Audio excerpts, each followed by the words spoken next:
Sorry about the technical problems. I don't know if I have a secret sauce to share, but I'll try. I've been asked to show just the Pulitzer winning pictures. These are fuller stories than were in the entries, which were about, oops, can you hear me now? Better? These are a few stories that are in my retrospective that I'll show in the presentation on Saturday, but they're the 4 Pulitzer-winning stories, some of which I shared with other photographers, so it was a team entry. It's with music, it's a few minutes, and then hopefully we'll have a lot of questions and we'll just have a dialogue. I think that's universal.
I just want to stress, I think it's so amazing when you recognize, your work is recognized by your peers, and it certainly gives stories a second life, but awards should never be why we do this. It's always about the story of other people, not our pictures. So I just want to stress that.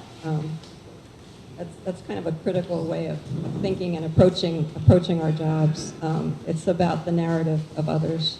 So the number one word that I think we all need to have more of, just in general as a species, and especially as journalists, to tell these stories, especially stories that are so different from what we've experienced ourselves, to be able to walk in those shoes and tell the stories, and but of course if you can help.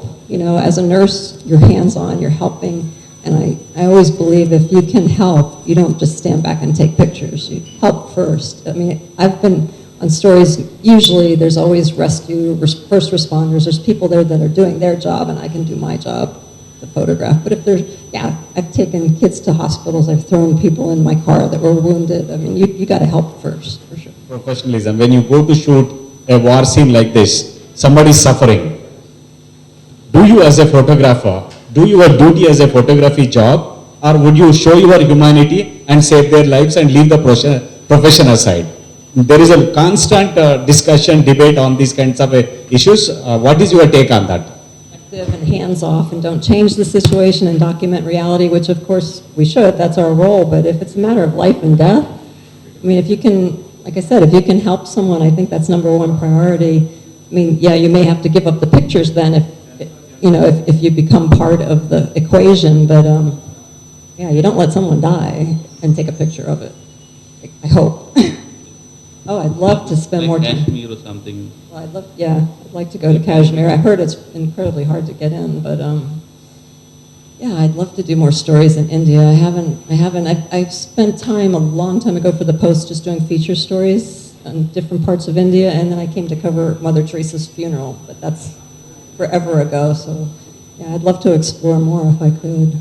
It's harder now. Being a freelancer is really hard. It's tough. Finding the funding, finding someone to publish, so it's even more of a challenge. But yeah, I love India. I love the people. Everyone is so amazing.